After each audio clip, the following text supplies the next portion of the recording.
Kepala OPD di lingkungan pemerintah. Ratusan pegawai negeri sipil yang berasal dari berbagai organisasi perangkat daerah di lingkungan Pemprov Sumsel mengikuti lomba kerakyatan yang digelar di halaman Geria Agung.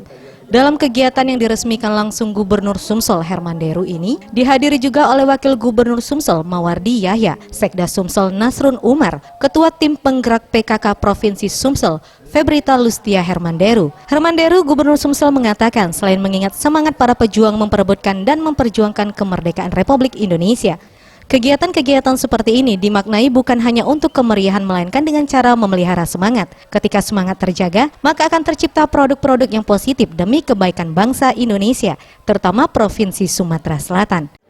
Hal ini kita laksanakan semata-mata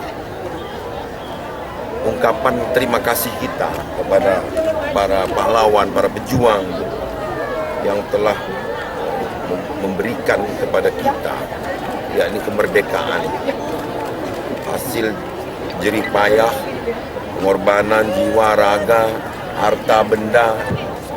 Yang saat ini kita bertugas memelihara semangat itu agar kita tetap menjadi insan-insan bertanggung jawab terhadap apa yang telah diwariskan oleh para pejuang. Kedua, harapannya ketika semangat terjaga, para karyawan, karyawati, para pegawai ini akan menghasilkan produk yang positif untuk kebaikan negara, khususnya Provinsi Sumatera Selatan dan masyarakat Provinsi Sumatera Selatan. Goalnya menurunkan angka kemiskinan karena kinerja yang baik dan penuh kejujuran.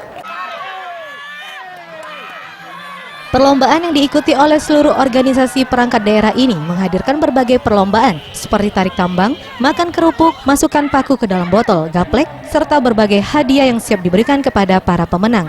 Tim Liputan Sriwijaya TV.